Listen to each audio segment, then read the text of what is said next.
Assalamualaikum warahmatullahi wabarakatuh. Perkenalkan, saya Nabila Putri Hajar. Selaku Ketua Kelompok 1, kali ini akan mempresentasikan slide kami tentang metode penelitian dalam perspektif ilmu komunikasi dan sastra. Sebelum itu, izinkan saya memperkenalkan anggota kelompok saya. Yang pertama adalah Andisat Zakairunisa, Kaila Asila, Nabila Saskia Rustam, Kasih Hafiz Zagaisani, Najma Putri, Nadia Alexandra, dan Nur Aisyah. A. Sikap ilmiah. Sikap ilmiah adalah sikap yang sebaiknya dimiliki setiap orang, terutama ilmuwan, dalam tugas mereka untuk mempelajari, meneruskan, menolak, ataupun menerima, serta mengubah dan menambah ilmu pengetahuan. Sikap ilmiah yang dimaksud: 1. Objektif.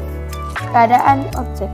Masalah atau gejala sebagaimana adanya merupakan hal penting dalam melakukan deskripsi, analisis, dan menarik kesimpulan harus dihindari atau dipisahkan. 2. Relatif. Merupakan sikap pengakuan kebenaran berdasarkan fakta yang bersifat empirikal. Kebenaran ilmu tidak bersifat mutlak, tapi relatif. 3. Skeptik. Sikap yang harus selalu ragu-ragu atau tidak mudah percaya pada pernyataan selama belum ada data yang kuat. 4. Kesabaran intelektual. Sikap tidak mudah menyerah dan kuat menahan tekanan untuk menyatakan suatu pendirian ilmiah. 5. Kesederhanaan. Cara berpikir, cara menyatakan pendapat dengan cara yang sederhana, memberikan penjelasan dengan cara yang mudah dimengerti dan dipahami. 6. Tidak memihak pada etika. Ilmu tidak bersifat normatif, tidak bermaksud memberikan penilaian baik dan buruk, tetapi bertujuan memberikan pernyataan tentang mana yang benar, mana yang salah dan baik.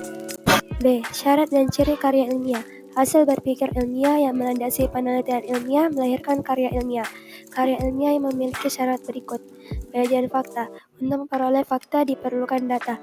Data adalah bahan yang dapat dijadikan objek penelitian. Data yang sudah diseleksi kebenarannya adalah fakta, bersifat sistematis. Sebuah karya ilmiah harus dikerjakan berdasarkan urutan kaidah yang berlaku, menggunakan bahasa Indonesia yang baik dan benar. Sebuah karya dapat disebut karya ilmiah jika memenuhi ciri-ciri sebagai berikut. Adanya fakta yang logis. Fakta sebagaimana diungkapkan pada karya ilmiah harus juga memenuhi syarat logis alias dapat diterima akal sehat. Diungkapkan secara empiris dan objektif. Maksudnya diungkapkan berdasarkan pengalaman peneliti selama melakukan penelitian. Telaahnya bersifat akurat dan seksama. 4. Bersifat eksplisit. Semua karya ilmiah harus jelas, artinya semua karya ilmiah harus dapat dipahami oleh semua pihak. 5. Menggunakan bahasa Indonesia yang baik dan benar. 6. Bersifat universal, artinya harus diakui keilmiahannya oleh semua orang, terutama kalangan ilmuwan.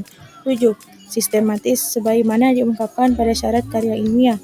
8. Bermanfaat, setidaknya terdapat 2 hal manfaat yang harus diberikan oleh sebuah karya ilmiah, yakni manfaat praktis dan teoritis. Metode yang dipakai dalam penelitian ilmiah harus mempunyai kriteria sebagai berikut. 1. Berdasarkan fakta. 2. Bebas dari prasangka. 3. Menggunakan analisis. 4. Menggunakan hipotesis. 5. Menggunakan ukuran yang objektif. 6. Menggunakan teknik kuantitatif. Isi atau materi karya ilmiah sebagai berikut. 1. Menentukan pilihan judul, masalah, pertanyaan penelitian, anggapan dasar, dan alasan penelitian. 2. Metode dan alat. 3. Generalisasi hasil pengamatan terhadap data atau fakta. 4. Memberikan kerangka orientasi untuk analisis dan klasifikasi data yang dikumpulkan. 5. Memberikan ramalan terhadap gejala yang mungkin terjadi. 6. Memberikan saran. Terdapat 7 jenis karya ilmiah yang berkembang di kalangan para ilmuwan, bahkan di kalangan masyarakat umum. Karya ilmiah tersebut yakni: pertama, laporan buku, resensi buku. Ialah karya ilmiah yang disusun dengan isi memberikan penilaian terhadap baik buruknya sebuah buku, baik buku fiksi ataupun buku non-fiksi. Yang kedua, makalah. Ialah karya ilmiah yang menyajikan masalah yang pembahasannya hanya berdasarkan data di palangan. Dan yang ketiga, kertas kerja atau worksheet. Ialah karya ilmiah yang prinsipnya sama dengan makalah, tetapi analisisnya lebih mendalam. 4. Referat. Ialah karya ilmiah yang khusus disajikan pada kegiatan analisis akademik, misalnya seminar. 5. Skripsi ialah karya ilmiah yang mengungkapkan pendapat penulis dengan berdasarkan pendapat orang lain. 6. Tesis ialah karya ilmiah yang telahnya lebih mendalam. 7. Disertasi ialah karya ilmiah yang mengungkapkan dalil atau argumentasi. Sekian presentasi dari kami. Syukron. Wassalamualaikum warahmatullahi wabarakatuh.